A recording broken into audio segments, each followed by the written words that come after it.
ఇదేం పేర్రా? Hot and చిల్లీయా? Hot and chilli restaurant brother. Hot and chilli అంటే ఏమనుకున్నావు? తింటుంటే కారం కారంగానే ఉంటుంది.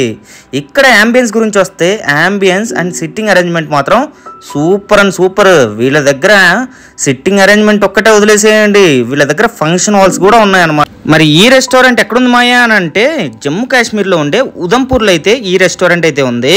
వీళ్ళది వచ్చేసి ఇది ఫంక్షన్ హాల్ అనమాట. ఫంక్షన్ హాల్ కూడా చాలా అంటే చాలా బాగుంది.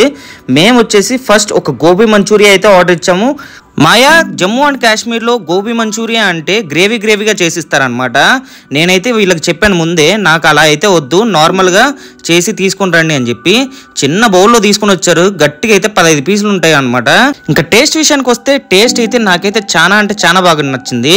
కానీ కొంచెం లైట్గా ఆయిల్ అయితే ఎక్కువైంది. మా బుడ్డోడు అయితే ఒకటే మాట అన్నాడు, పప్పా నాకేంది 2 పీసులేనా, ఇంకో పీస్ వేయి అని చెప్పి.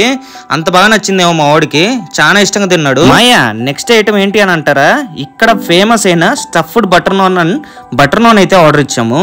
స్టఫ్డ్ బటర్ నాన్లో వెజిటేబుల్స్ అలాగనే పన్నీర్ తోటి స్టఫ్ చేసి వీళ్ళైతే మనకి సర్వ్ చేస్తారు.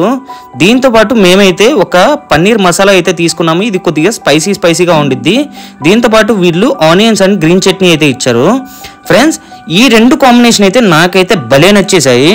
నాకైతే ఇక్కడ ఉండే రెస్టారెంట్స్లో నేనైతే నెంబర్ 1 రెస్టారెంట్ అని చెప్పి ఈ రెస్టారెంట్కి అయితే నేను ఇస్తాను అనమాట. నాకైతే భలే నచ్చేసాయి ఈ ఐటమ్స్ అయితే.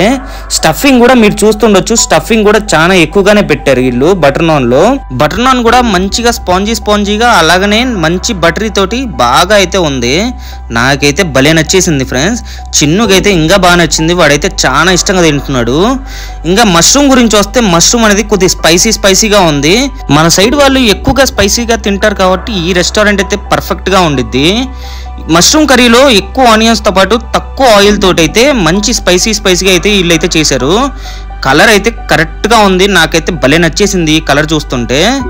ఫ్రెండ్స్, బటర్ నాన్ అయితే అయిపోయిన తర్వాత మేమైతే ఒక వెజిటేబుల్ బిర్యానీ అయితే ఆర్డర్ ఇచ్చాము. వెజిటేబుల్ బిర్యానీలో నాకైతే బాగా నచ్చింది ఏంటంటే దీని కలర్ అండ్ క్వాంటిటీ. మరి టేస్ట్ విషయానికి వస్తే టేస్ట్ అనేది నార్మల్గానే ఉండిద్ది. జమ్మూ కాశ్మీర్లో బిర్యానీస్ అనేది నార్మల్గానే చేయిస్తారనమాట. మరీ ఎక్కువ టేస్ట్గా ఏమి ఉండదు. దీని గురించి స్పెషల్గా మీకు చెప్పాల్సిన అవసరమే ఉండదు. బిర్యానీ అనేది మన సైడే ఫేమస్, హైదరాబాద్ అండ్ ఆంధ్రాలో ఫేమస్. ఇక్కడైతే అంత ఫేమస్ ఏం కాదు, నార్మల్గానే దొరుకుతుంది. మనం పెట్టిన ప్రైస్కి ఎక్కువ క్వాంటిటీ అండ్ క్వాలిటీ అయితే మనకైతే ఇక్కడ దొరకవు అన్నమాట. కానీ టేస్ట్ విషయానికి వస్తే టేస్ట్ అనేది కొద్దిగా బాగానే ఉండిద్ది. ఫ్రెండ్స్, ఇక్కడ చూసారు ఈ బిర్యానీలో ఎంత పెద్ద టమాటో వేసాడో. నెక్స్ట్ నేనైతే ప్రతి ఒక్క వీడియోలో ప్రతి ఒక్కరికి నేను చెప్పేది ఏంటంటే రెస్టారెంట్ మీరు ఎప్పుడు వెళ్ళినా కానీ షేర్ చేసుకోండి, ఫుడ్ అనేది వేస్ట్ అవ్వదు. మాకైతే 700 దాకా బిల్ అయింది. ఇది వచ్చేసి ఉదంపూర్లో ఉంది. నెక్స్ట్ అయితే మీరు కూడా తప్పకుండా ఈ రెస్టారెంట్ అయితే ట్రై చేయండి. ఈ రెస్టారెంట్ నుంచి మేమైతే బయటకు వచ్చిన తర్వాత ఒక బాదం మిల్క్ షేక్ అయితే ఆర్డర్ ఇచ్చాము. ఈ బాదం మిల్క్ షేక్లో వీళ్ళైతే 2 scoops of ice cream, dry fruits అలాగనే 2 ఫ్రూటీ అయితే వేసిస్తారనమాట. మా బుడ్డోడు అయితే ఒక ఐస్ క్రీమ్ తీసుకున్నాడు. దీని ప్రైస్ వచ్చేసి 50 రూపాయలు. బాదం మిల్క్ టేస్ట్ అనేది సూపర్గా ఉంటుంది. నాకైతే భలే అంటే భలే ఇష్టము. ఎప్పుడైనా లంచ్ తినకుంటే ఇది తాగుతాను, ఆ తర్వాత ఇంటికి వెళ్తాను అనమాట. ఈ బాదం మిల్క్ అనేది మన సైడ్ కూడా దొరుకుతుంది. వీళ్ళు ఎక్కువ రాజస్థాన్ వాళ్ళైతే ఈ బాదం మిల్క్ని అయితే ప్రిపేర్ చేస్తారు.